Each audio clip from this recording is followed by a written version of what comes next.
आजुक दिन मनुष्य जाति के जीवन के पाप के कारणे तरह तरह के विपत्ति, उलझन, अशांति में पड़ि कऽ सच्चा जीवन के ज्योति सँ भटकि गेलहुँ अछि।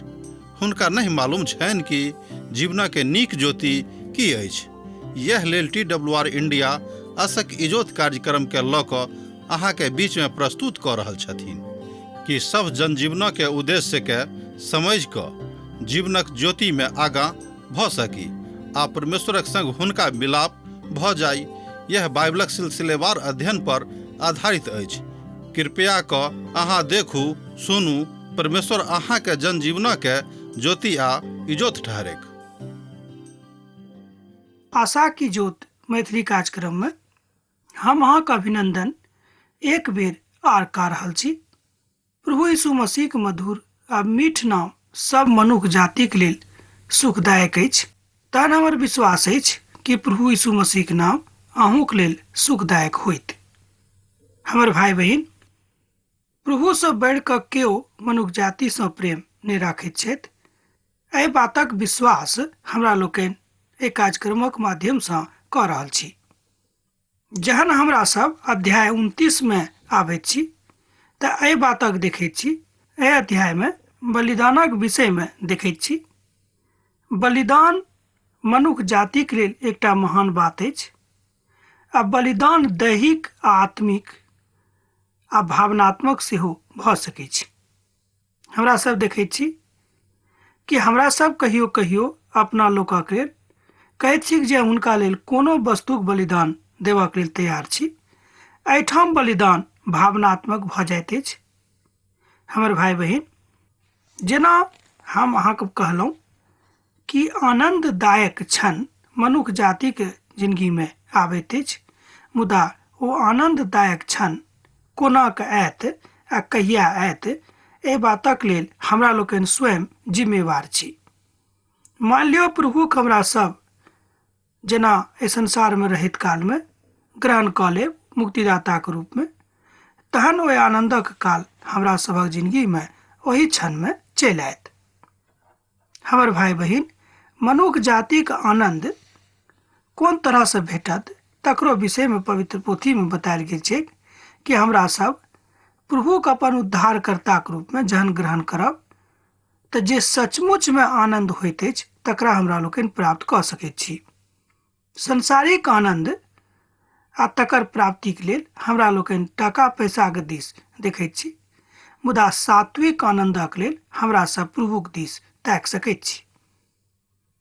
ओ अछि हमरा लोकनि एहि पोथी में देख रहल छी। तेना 7 पदक देखब आ ओहि 7 मासक 10 दिन के अहाँ पवित्र सभा होइक। अहाँ सब उपास कऽ कऽ अपन अपन प्राणक दुख देब और ओहि दिन कोनो तरह के काज नहि करब। एहिठाम एहि पोथी में अर्थात गिनती के पोथी 29 अध्याय के 7 पद में बतायल गेल छै। एहि पदक एक बेर आर देखी। आ ओहि 7 मासक 10 दिन के अहाँ पवित्र सभा होइक। अहाँ सब उपास कऽ कऽ अपन अपन प्राणक दुख देब और ओहि दिन कोनो तरह के काम नहि करब। लैव्य व्यवस्था में देवल गेल विधानक एहिठाम पुनरावृत्ति होइत अछि, बा एना कहियो तकर पुनरावृत्ति होइत एहिठाम हमरा लोकनि देखैत छी। आ एहि मासक 10 दिन उपासक दिन होइत। एहि बातक अहाँ लैव्य व्यवस्थाक पोथी तकर 23 अध्याय आ तकर 27 पद में देख सकलहुँ हैं। एहिठाम मिलाप वाला तंबू के विषय में व्यवस्था सेहो देवल गेल अछि। हमर भाई बहिन, मिलाप वाला तंबू जे पेंटाटुक पोथी थिक पवित्र पोथी में, अर्थात पवित्र पोथी बाइबल के प्रथम 5 पोथी के नाम, मुदा एहि पोथी में हमरा सब देखैत छी जे मिलाप वाला तंबू के बड़ रुचिकर अध्ययन देवल गेल अछि। एहि दुनू अध्याय में अर्थात 29 आ 30 अध्याय में एहि तरह के रुचिकर विषय वस्तु अछि। हमर भाई आ बहिन, अहाँ में प्रभु में दृष्टि जँ राखैत छी, अर्थात जँ अहाँक दृष्टि प्रभु में लागल अछि तऽ प्रभुक दृष्टि में पापी सेहो छथि।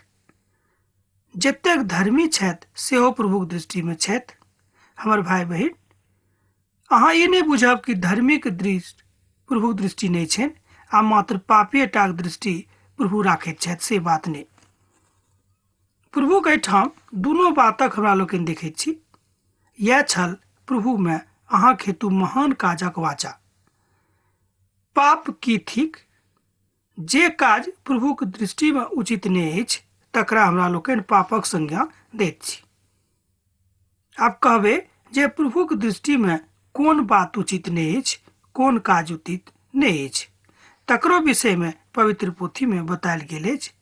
प्रभुक वाचाके विरोधमे, प्रभुक व्यवस्थाके विरोधमे जे मनुख काज करैत छथि ओ पाप थिक। हमर भाई बहिन, देखियौ कतेक सरल रीतिसँ पवित्र पोथीमे पैघ पैघ प्रश्नक उत्तर देवल गेल अछि। जे पढ़ल लिखल लोक छथि हुनको लेल आ जे पढ़ल लिखल नहि छथि हुनको लेल ई बात बड्ड स्पष्ट रूपे स्पष्ट होइत अछि। तहन आनंद कोना भेटत जँ अहाँक जिंदगीसँ पाप खत्म भऽ जायत। जँ पाप अहाँक जिंदगीसँ खत्म भऽ गेल, एकर मतलब इएह भेल कि प्रभुसँ आब अहाँक मिताई बढ़ि गेल अछि। प्रभु पापसँ घृणा करैत छथि, पापीसँ घृणा नहि करैत छथि।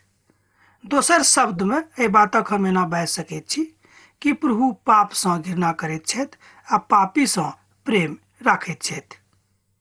ई सुनि कऽ अहाँ तमसायब नहि, किएक तऽ कोनो मनुख जँ हुनकासँ अहाँ पापक अलग कऽ देबै तऽ ओ मनुख पवित्र भऽ जेतै कि नहि, कनि कहीं विचार कऽ कऽ देखियौक। आर हुनक संबंध जहन पिता परमेश्वरक साथ स्थापित भऽ जाइत छनि, अर्थात गहीर भऽ जाइत छनि, तहन हुनक संबंधक कारणे ओ मनुख पापी नहि रहैत छथि, ओ मनुख धर्मी भऽ जाइत छथि। मुदा प्रभु नहि चाहैत छथि जे हम उदासीन भऽ कऽ जिंदगी बिताबी, आ मुदा उदासेमे रहि कऽ अपन जिंदगीके अंत सेहो कऽ दी।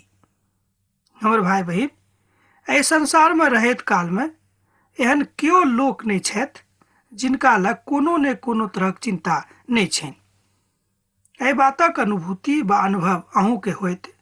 जँ अहाँके नहि अछि तऽ हम बता रहल छी, अहाँ राजाके देखियौ वा रंगके देखियौ, सभक लग कोनो ने कोनो तरहक चिंता रहैत छनि। चिंता मुक्त केओ नहि छथि। मुदा प्रभुक शांति जँ अहाँके हृदयमे अछि तऽ अहाँ चिंता मुक्त जिंदगी बिता सकैत छी। मान लियौ अहाँके जिंदगीमे चिंता आयत, एहिके बादो उद्धारकर्ता प्रभु अहाँके मध्यमे आबि कऽ अहाँके चिंताके दूर कऽ देता। प्रभु यीशु मसीहके विषयमे एहिठाम बतायल गेल छैक। प्रभु परमेश्वर अपन पूतमे आनंदित छथि। ओ हमरा सभक लेल पापी बनि गेलाह, जे पापक विषयमे कहियो सोचनियो नहि रहत, मुदा ओ अहाँक हेतु वा हमरा हेतु पापी बनि गेलाह। तैँ हमरा सभक कर्तव्य काज अछि जे ओ बड्ड महारथी छलाह। ओ अपन महारथी भेलाक कारणेयो एहि बातक नहि बुझलखिन कि हम मनुष्य जातिक लेल पापी नहि बनब, ओ पापी बनि गेलाह। अब अहाँ कहबै कि ई तऽ बड्ड विचित्र बात अहाँ बता रहल छी कि परमेश्वर हमरा कारणे पापी बनि गेला। हमर भाई बहिन, ई बड्ड सत्यक गाथा थिक। प्रभु यीशु मसीह हमरा सभक कारणे पापी बनि गेलाह। आ जेना पवित्र पोथीमे लिखल गेल छै कि पापक सजा मृत्यु अछि, हुनको मृत्यु दंड भेटलनि। आजुक दिन हमरा लोकनि जे बातक विशेष रूपे अध्ययन कऽ रहल छी ओ थिक कि प्रभु हमरा सभक संगे छथि आ हुनक व्यवस्था सेहो हमरा सभक मध्यमे विराजमान अछि। होम बलि आ मेम बलिक व्यवस्थाक बाद हमरा सभक लग एहि तरहक बतायल गेल अछि जे वेदीक विषयमे अछि। लैव्य व्यवस्थाक पोथीमे वेदीक ऊपर पूरा पूरी अध्ययनमे बखान कयल गेल छै। जँ अहाँ जानि बूझि कऽ पाप करब तऽ पाबि जे ई नीक नहि अछि, तहन हमरा सभक जिंदगीमे आवश्यकता थिक जे हमरा सब जानि बूझि कऽ पाप नहि करी। तैँ प्रभुक संग वाचा बनि कऽ जँ अहाँ चलि रहल छी तऽ तकरा निभाबैके ऊपर सेहो विचार करब। हमर भाई बहिन, ई बात बड्ड सत्यक थिक। जँ हमरा सब परमेश्वरक संग वाचा बनि रहल छी तऽ तकरा निभाबैके प्रयास सेहो करबाक आवश्यकता थिक। अनेरे मन्नत नहि मानबाक चाही। मूसा इस्राएली के कुल मुख पुरखक कहलनि, प्रभु यह आज्ञा देने छथि, जहन कोनो मनुख प्रभुक मन्नत मानेक त बड स्वयं का बाचा के बहनाक हेतु शपथ खाय के त ओ अपन बाचा के नहि टालिक। जे किछु हुनका मुख सँ निकलल हुएक तकरा ऊपर ओ अनुसरण करेक। एहि बातक हमरा लोकनि 30 अध्याय के 1 आ 2 पद में देखैत छी। एहिठाम देखैत छी मूसा अपन लोक सँ कहैत छथि कि जँ अहाँ मन्नत मानैक इच्छा प्रभु सँ केने छी, बा एना कहियो कि जँ अहाँ कोनो काजक लेल परमेश्वर सँ मन्नत मांगैत छी त तकरा ऊपर अनुसरण करब, अनेरे कोनो काजक लेल प्रभु सँ मन्नत नहि मांगब। किएक त प्रभु छोट बात नहि थिक, प्रभु बड गंभीर बात छथि। हमर भाई बहिन, आजुक संबंध में ई बात मसीही जीवनक हेतु बड महत्वपूर्ण अछि। साधु पौल एहि बातक ऊपर बड बेसी विश्वास करैत छथि। जँ अहाँ पाप कयलहुँ हैं त तकरा हृदय सँ स्वीकार करू आ तकरा छोड़ि दियौक। एहि तरहक मन्नत अहाँ प्रभुक सन्मुख में बान्हि सकैत छी। रोमीक पोथी तकर 10 अध्याय आ 19 पद में एहि तरहक आशय के विषय सेहो मिलैत अछि। विश्वासक ऊपर मसीही जिंदगीक नेव राखू, तहने फायदा होयत, अनेरे एना फायदा अहाँके कहियो नहि भऽ जायत। बा एना कहियो कि अनेरे फायदा अहाँके कहियो नहि भऽ सकै छै। तहन प्रभुके महिमा, हुनक कृपा आ करुणाके कारणे अहाँ अपन जिंदगीके मन्नता सँ हटा सकैत छी, अर्थात प्रभु सँ संबंध प्रार्थना के साथ स्थापित कऽ सकैत छी। पुरना नियमक काल में जे व्यवस्था मूसा हुनका लोक के देलखिन, जे इस्राएली लोक से एहिठाम मतलब अछि, ओ सब प्रभु सँ मन्नत मांगैत रहैत आ तकरा बाद ओकरा बिसरा दैत रहैत। ई बात हुनका में रहनि। तैं मूसा एहि बातक लेल बड़ चिंतित छलाह। जहन कोनो स्त्री अपन कुमारीक अवस्था में अपन माय बाबू के घर पर रहैत प्रभुक मन्नत मानेक बा स्वयं का वाचा सँ मानेक, तहन हुनक पिता हुनक मन्नत बा हुनक ई वचन सुनि कऽ जिनका सँ ओ स्वयं का बन्हने छथिन तकरा सँ किछु नहि बाजेक, तहन हुनक समस्त मन्नत स्थिर बनल रहतेक। कोनो बंधन किएक नहि हुएक जिनका सँ ओ स्वयं के बन्हने हुएक सेहो स्थिर रहेक। एहिठाम प्रभु बता रहल छथि कि जे कन्या के विवाह नहि भेल छनि, कुमारि कन्या छथि, हुनका लेल आज्ञा देवल गेल छनि कि जँ ओ माय बाबू के घर में रहैत काल में प्रभु से मन्नत मानने छली तऽ ओहि बातक ओ अपन माय बाबू के घर में रहैत काल में पूरा कऽ सकैत अछि। मान लियो विवाह भेलाक बाद ओहि मन्नतक ऊपर जँ प्रभु एहिठाम हुनका जे देने छलखिन बा ओ प्रभु के देने छथि, आ विवाह भेलाक बाद ओ अपन पति के घर में जँ एहि मन्नतक मानय के इच्छा राखैत छली बा राखैत छथि, आ मान लियो हुनक पति एहि बात सँ राजी नहि होइत छथिन तऽ हुनका माफी देवल गेल छनि। किएक तऽ समस्त मन्नत स्थिर रहबाक चाही सेहो बतावल गेल छैक। तैं हुनक मन्नत के ठाम माफी के सेहो बतायल गेल छैक।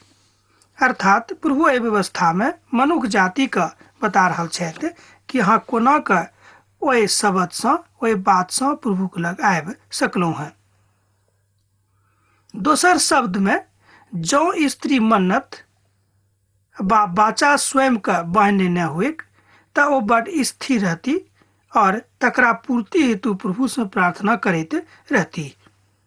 हमर भाई बहिन, मान लियो कि ई काज अहूँ जिंदगी में अछि, अहाँ मन्नत प्रभु से मांगि लेने छी, ओहि कालक लेल ई बात बतायल गेल रहै, तहन हुनका सभक आज्ञा रहनि कि ओ सब प्रार्थना में लागल रहथि कि हुनक मन्नत जे ओ मानने छलाह तकरा ओ पूरा कऽ सकैत। मुदा आब तऽ मन्नत कोनो बंधन नहि अछि। मुदा जँ हुनक पिता ओकर मन्नत सुनि कऽ ओहि दिन तकरा मानैक तहन हुनक मन्नत बा अन्य दोसर तरहक व्रत जाहिमे ओ स्वयं के बहने होइक ओहिमे से एकरो स्थिर नहीं रहेक। आर प्रभु ई जान क कि ओहि स्त्री के पिता हुनका मना कऽ देने छथि तहन ओ पाप के क्षमा कयने छथि। एहिठाम देखैत छी कि पिता परमेश्वर दोसर तरीतीसँ एहि मन्नतक विषयमे बता रहल छथि। ओ अछि कि मान लियौ कि कोनो विशेष कारणे ओ स्त्री मन्नत पूरा करैमे सफल नहीं भऽ रहल अछि तऽ हुनका माफी भेट जेतनि। एहि तरहक क्षमाक एहिठाम हमरा लोकनि देखैत छी। हमर भाई बहिन, संपूर्ण मसीही जिंदगी क्षमासँ भरल अछि। हमरा सभक हृदयमे जँ क्षमा करयवला आत्मा नहीं अछि तेकर मतलब इएह भेल कि मसीह जिंदगीमे हमरा सब सफल नहीं छी। अब जो स्त्री बिहाल रहती तऽ हुनका संगे की होइत? मान लियौ हुनका विवाह भऽ गेल छनि, बिहाल स्त्री छथि तऽ हुनका संगे की हेतै? जँ ओ स्त्री पतिक अधीन हुएक आर मन्नत मानैक बा बिनु सोच विचार कयनहिए एना किछु बाजैक जाहिसँ ओ बंधनमे पड़ैक बा पड़ि जायक और हुनक पति ई सुनि कऽ ओहि दिन हुनकासँ किछु नहीं बाजैक तहन तऽ हुनक मन्नत स्थिर रहेक आ जाय बंधनसँ ओ स्वयं के बन्हने हुएक सेहो स्थिर रहेक। एहिठाम प्रभु परमेश्वर बता रहल छथि कि मान लियौ विवाह भेलाक बाद हुनक पति सेहो एहि मन्नतसँ हुनका संगे छथि बा राजी छथि तो मन्नत पूरा करती, एहिमे संदेह नहीं थिक। जानि बुझि कऽ ओ मन्नत के नहीं छोड़ि सकैत छथि। एहि बातक ज्ञान एहिठाम पवित्र पोथीमे हमरा लोकनि देखैत छी। हमर भाई बहिन, हमर मित्रवर, प्रभुक महिमा एहिठाम प्रकट होइत हमरा लोकनि देखैत छी। मुदा जँ हुनक पति ई सुनि कऽ हुनका ओहि दिन मना कऽ देने छनि जे मन्नत ओ मानने छलीह आर जे बात बिनु सोच विचार करनहिए ओ बाजने अछि आ स्वयं के ओहिमे बान्हने अछि, ओ टूटि जेतैक, प्रभु ओहि स्त्रीक पापक क्षमा कऽ देथिन। एहिठाम हमरा लोकनि फेर देखैत छी कि प्रभु हुनका क्षमा कऽ देतनि। एहि बातक एहिठाम बतायल गेल छै। एहि बातक अहाँ गिनतीक पोथी तकर 30 अध्याय आ 6 पदसँ लऽ कऽ 8 पदमे पढ़ि कऽ देख सकलहुँ हैं। प्रभु एहिठाम बता रहल छथि कि मन्नत अहाँ मानि लेलहुँ, मान लियौ बिनु सोच विचार करनाइए आ तकरा पूर्ण करैमे ओ स्त्री एहिठाम सफल नहीं भऽ रहल अछि, किएक तो अपन पतिके घरमे अछि, अपन माता पिताके घरमे नहीं अछि। तहन एहि दशामे, एहि परिस्थितिमे परमेश्वर हुनका माफ कऽ देथिन, किएक तऽ हुनक पति हुनक विचारसँ सहमत नहीं छथि। हमर भाई बहिन, परमेश्वर मनुख जातिके जे व्यवस्था मूसाके माध्यमसँ देने छलाह ओहि व्यवस्थामे छोट छोट बातसँ लऽ कऽ पैघ पैघ आ गंभीर बात धरि बतायल गेल छै। आइ दोनों बातक महत्व अपना अपना स्थान पर बहुत पैघ अछि। मान लियौ जँ कोनो विवाहिता स्त्री बाजार जाकऽ महग महग खरीदारी करैत अछि आ एहि विषयमे हुनका पतिके नहीं मालूम छनि तऽ ई नीक नहीं अछि। हमरा लोकनि देखैत छी आजुक संदर्भमे बिनु पतिक पुछनहिए पत्नी सब बाजार जाकऽ खूब महग महग खरीदारी करैत अछि आ पतिके नहीं पूछैत छथि तऽ ई बात नीक नहीं अछि। तहन आजुक संदर्भमे लोक सब एहि व्यवस्थाक ऊपर विश्वास नहीं राखैत छथि और अपन पारिवारिक जिंदगीके नष्ट नहीं करैत छथि। ई बड्ड नीक सोच अछि। आजुक संदर्भमे जे युवा पीढ़ी छथि हुनका लेल एकटा बड्ड सीख छनि जे हमरा लोकनि अपन पारिवारिक जिंदगीके व्यवस्थित करबाक लेल जँ एहि नियमक मानि रहल छी तऽ बड्ड नीक बात अछि। तैं हम आरंभसँ बाजि रहल छी कि पिता परमेश्वर मूसाके माध्यमसँ एकटा व्यवस्थित जिंदगी देबाक बात प्रभु सोचि कऽ मनुष्य जातिके देने छलाह। मुदा एक विधवा त्यागल स्त्रीके मन्नत स्थिर रहबाक चाही। एहिठाम ई बात एहि दुआरे बतायल जा रहल अछि जाहिसँ अहाँक पारिवारिक जिंदगी बड स्थिर और प्रभुमय भऽ जायत। प्रभु चाहैत छथि कि हमरा सभक परिवार प्रभुमय भऽ जायक, यीशुमय बनि जायक। ई बात प्रभुक इच्छा छनि। हमर भाई बहिन, हमर मित्रवर एहि बातक की अहाँ सोचि रहल छी? मुदा विधवा आ त्यागल स्त्री के मन्नत बट कोनो प्रकारक वाचाक बंधन किएक नहि होएक जाहिसँ ओ स्वयं के बहने होएक तऽ ओ स्त्री स्थिरे रहेक। एहिठाम आज्ञा देवल जा रहल अछि कि जँ ओ स्त्री कोनो तरहक मन्नत प्रभुक संगे मानने अछि, ओ स्त्री विधवा अछि वा त्यागल स्त्री होएक, तऽ हुनक मन्नत कोनो प्रकारे एम्हर उम्हर नहि होएक, अर्थात ओ अपन मन्नत में स्थिर रहेक। ऐसा प्रभु हुनका जिंदगी में काज करथिन आ हुनका जिंदगी में अपन इजोत दऽ कऽ हुनक जिंदगी के एकदम इजोत कऽ देथिन। विधवा स्त्री अपन मन्नत में स्थिर रहेक, एहिठाम एहि तरहक व्यवस्था देवल जा रहल अछि। जेना प्रभु अपन वाचा में बड स्थिर छथि, तहन हमर भाई बहिन हमरो सब अपन मन्नत में प्रभुक संगे स्थिर रही तऽ बड नीक बात होइत। हमरा लोकनि जहन कलिसियाक दिस देखैत छी, विश्वासीक दिस देखैत छी तऽ बड तकलीफ होइत अछि, किएक तऽ हुनक मन्नत पूर्ण होइत हमरा लोकनि नहि देखैत छी। ओ आजुक दिन किछु बजता आ काल्हि जँ हुनकासँ भेंट करबनि तऽ ओ दोसर कथा करता जे काल्हि ओ करैत छलाह, ओ कथा आजुक दिन ओ नहि करैत छथि। हमर भाई बहिन, की एहि तरहक अवस्थासँ, की एहि तरहक व्यवस्थासँ, की एहि तरहक प्रणालीसँ परमेश्वर खुश भऽ सकैत छथि?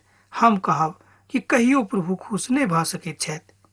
पवित्र पोथीक एकटा विद्वान एहिठाम कहैत छथिन कि जे केओ परमेश्वरक व्यवस्थाके खूब नीकसँ नहि मानैत छथि, हुनका संगे एहि तरहक मन्नतक कोनो अर्थ नहि अछि।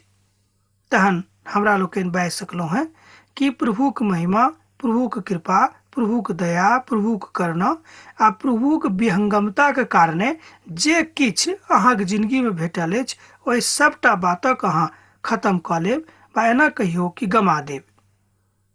प्रभु अब्राहमक संगे मन्नत बहने रहथि, तकरा ओ पूर्ण करलखिन, अर्थात प्रभु परमेश्वर जे वाचा अपन लोकक संग बहने छलाह, अखन धरि ओ पूरा कऽ रहल छथि। हम जहन मनुख जातिक दिस देखैत छी, तहन हम देखैत छी जे हुनक मन्नत पूर्ण नहि होइत छनि, मुदा प्रभु परमेश्वर जे मन्नत मनुख जातिक संग बहने छलाह, जे वाचा प्रभु मनुख जातिक संगे देने छलाह, ओहि वाचाक आजुक दिन धरि ओ निभा रहल छथि। एहिमे संदेह नहि थिक। एहि तरह बाजियौक जे प्रभु अपन वाचा में सर्वदा स्थिर रहे वाला छथि। अब ई वाचा के प्रभु इब्राहिमक संगे बांधलथि, तकरा बाद देखियौ ओ दाऊदक वंश धरि निभाबैत रहलाह। अखन जाहि काल में हमरा लोकनि जीवित छी, आजुक दिन ओ अपन वाचा के निभा रहल छथि। यूहन्नाक पोथी तकर 3 अध्याय आ तकर 16 पद में एही वाचा के हमरा लोकनि नवा नियमक काल में देखैत छी। तहन अब आजुक दिन हमरा एहिठाम समाप्त करबाक आज्ञा दिअ। जँ प्रभु यीशु मसीह की इच्छा होइत तब पुनः अहाँ सब भेंट करब। हाँ, पाती लिखनाइ नहीं बिसरायब, लिखैत रहब। प्रभु यीशु मसीह के नेह सैद घड़ी अहाँक जिंदगी में बनल रहेक। आमीन। हमरा विश्वास अछि कि ई कार्यक्रम अहाँके लेल लाभदायक सिद्ध भेल अछि। हम चाहै छी कि अहाँ अपन आशीषके हमरा संग साझा करू। जँ अहाँके नजीक बाइबलसँ, जीवनसँ संबंधित कोनो प्रकारके प्रश्न भऽ सकैत अछि तऽ अपन समस्याके लेल प्रार्थना करबाके लेल जँ चाहै छी तऽ हमरा फोन पर जरूर संपर्क कऽ सकैत छी। परमेश्वर अहाँ सबके एकटा सुखद आनंदित दिन प्रदान करैत।